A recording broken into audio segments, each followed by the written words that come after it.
ఒక ఊరిలో రాజు అనే ఒక బ్రాహ్మణుడు ఉండేవాడు. ఆయన పరమ శివభక్తుడు. కానీ అతని కుమారుడు మాత్రం ఏ దేవుడి మీద నమ్మకం అస్సలు ఉండేది కాదు. ఒక రోజు రాజు చెట్టు కింద కూర్చొని అందరికీ భవిష్యవాణి చెబుతూ ఉంటాడు. అప్పుడు అతని కొడుకు వచ్చి, ఇదంతా నమ్మకండి, ఇవన్నీ అబద్ధాలు, రేపు ఏం జరుగుతుందో ఎవ్వరికీ తెలియదు, అలాంటిది ఈయన మీకు మీ జీవితంలో ఏం జరుగుతుందో చెబుతాడా అని హేళన చేస్తాడు. అప్పుడు రాజు నవ్వుతూ, రేపు మిట్ట మధ్యాహ్నం 12 గంటలకి నీవు దేవుడి పాయసం తింటావు అని చెబుతాడు. అప్పుడు అతను నవ్వుతూ, నేను ఆ దేవుడి పాయసాన్ని తింటానా?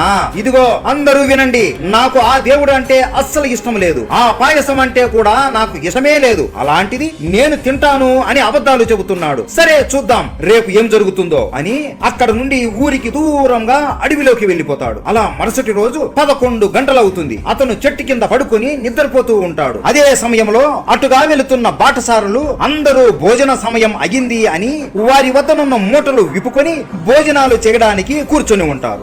ఉదయం దేవుడికి చేసిన పాయసాలు కూడా ఉంటాయి. అక్కడ సరిగ్గా వాళ్ళ నోటిలో ముద్ద పెట్టుకుంటున్న సమయంలో అడవి దొంగలు దోచుకోవడానికి వాళ్ళ వైపు వస్తూ ఉంటారు. అప్పుడు వీళ్ళందరూ అన్ని వదిలేసి పరిగెత్తుకుంటూ పారిపోతారు. కానీ మనోడు మాత్రం పరిగెత్తితే అలిసిపోతాము అని ఆ చెట్టు మీదకి ఎక్కి కూర్చొని ఉంటాడు. దొంగలు వచ్చి అన్ని దోచుకుంటారు. వాళ్ళకి కూడా ఆకలి వేయడంతో అందరూ వదిలేసిన పాయసాన్ని తినబోతూ ఉండగా వీళ్ళు ఈ పాయసంలో విషం ఏమైనా కలిపారేమో, మనకి ఎలా తెలుస్తుంది?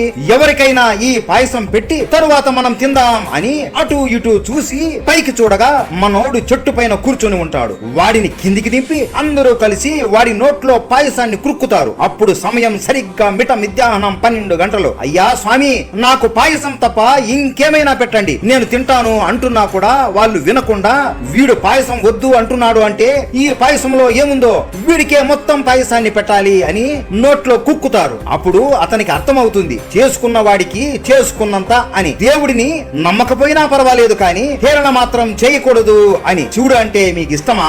ఉంటే హర హర మహాదేవా అని కామెంట్ చేయండి.